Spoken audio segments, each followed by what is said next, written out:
कभी कभी हमारे ज़िंदगी की सबसे बड़ी समस्या आलसी नहीं होती, बल्कि आज और अभी होती है।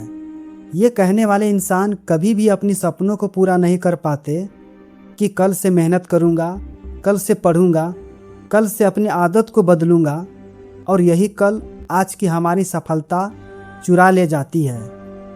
ऐसे ही कहानी एक लड़के की है। वो लड़का पढ़ने में तेज था, समझता भी बहुत जल्दी था, लेकिन उस लड़के को एक बहुत ही बुरी आदत थी, जो हर काम को कल पर टाल देना। पढ़ाई के समय में उसका एक ही जवाब होता कि अभी हमारे पास बहुत समय है, कल से पढ़ूंगा, अभी मेरा मूड नहीं है। लेकिन उसका पिता रोज प्यार से समझाता था कि बेटा, थोड़ा थोड़ा पढ़ लिया करो, नहीं तो आखिरी समय में तुम्हें परेशानी होगी, तुम्हें ज़्यादा मेहनत करना पड़ेगा। लड़के ने अपने पिता की तरफ मुस्कुराते हुए देखा और कहा कि पिताजी, अभी तो पूरा महीना, पूरा साल बाकी है, कल सुबह 5 बजे उठकर पढ़ूंगा। लेकिन वह कल कभी नहीं आया। सुबह में जब नींद खुली तो वो नींद भारी लगती थी, उठने का मन नहीं करता था, और दोपहर में अपने दोस्तों के साथ खेलने के लिए निकल जाता। और रात को वो खुद से कहता कि आज बहुत थक गया हूँ, कल से पक्का पढ़ूंगा। दिन गिनते गिनते 1 साल कैसे निकल गया उस लड़के को पता भी नहीं चला। अब सिर्फ परीक्षा में 5 से 6 दिन बचे हुए थे। अब लड़का घबरा गया। उसने सोचा कि अब रात भर पढ़ूंगा। लेकिन लड़के ने जैसे ही किताब खोली तो उसे पहली बार एहसास हुआ कि उसने पूरे साल पढ़ाई को कितने हल्के में लिया था।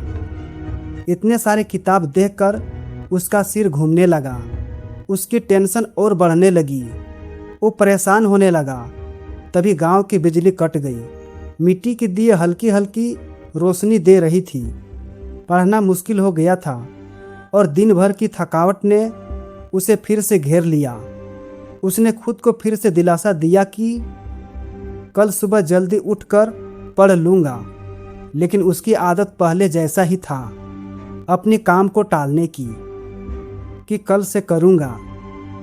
अगले दिन परीक्षा हॉल में बैठते ही उसका दिल जोर जोर से धड़कने लगा। सवाल देखकर उसे घबराहट होने लगी। किसी भी सवाल का पूरा जवाब उसे याद नहीं आ रहा था। वह पन्ने पलटते रहा, दूसरों को लिखते हुए देखता रहा। जब रिजल्ट आया तो वह लड़का फेल हो गया था। उसका दोस्त अगली कक्षा में चले गए थे। अब दोबारा स्कूल जाने में उसे शर्मिंदगी महसूस हो रही थी। माता पिता की आंखों में उदासी देखकर उसे बहुत दुख हो रहा था। तो लड़का दुखी होकर अपने दादाजी के पास गया।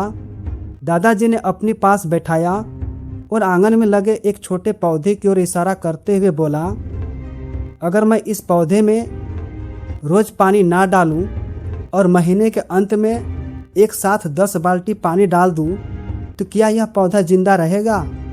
लड़के ने सिर झुका लिया और कहा कि नहीं दादाजी, ये पौधा तो सूख जाएगा। दादाजी मुस्कुराते हुए बोले, पढ़ाई लिखाई या काम भी वैसे ही है। ज्ञान का पौधा रोज थोड़ी थोड़ी पढ़ने से बढ़ता है। कल एक ऐसा दिन है जो कभी वापस लौट के नहीं आती। आज की मेहनत ही आने वाली खुशियों को दर्शाता है। उन शब्दों ने लड़के को झकझोर कर रख दिया। उसने उसी दिन तय कर लिया कि अब वह कल का इंतजार नहीं करेगा। उसने अपनी दीवार पर लिखा था कि कल कभी नहीं आता, जो है वही आज है। अगले साल लड़का खुद को बदला हुआ था। जो भी स्कूल में पढ़ाया जाता उसी दिन घर जाकर दोहराता। धीरे धीरे पढ़ाई उसका बोझ नहीं रहा, बल्कि आदत बन गई। साल के अंत में वही लड़का जो कभी फेल हो गया था, आज पूरे जिले में टॉप करने लगा। तो ये कहानी हमें सिखाती है कि किसी भी सफलता की शुरुआत एक दिन मेहनत करने से नहीं मिलती, बल्कि रोज की छोटी छोटी मेहनत से बनती है। अगर आज आप ईमानदारी से मेहनत करते हो किसी भी फील्ड में, तो कल अपने आप बेहतर बन जाओगे। याद रखिए, सपने कल से नहीं आज से पूरे होते हैं। बस अपनी कामों को कल पे टालना छोड़ दो, तुम्हारी ज़िंदगी खुद बदल जाएगी। तो अगर आपको यह कहानी पसंद आई हो तो वीडियो को लाइक और चैनल को सब्सक्राइब ज़रूर करो। और हाँ, अपने दोस्तों के साथ शेयर ज़रूर करो। Thank you.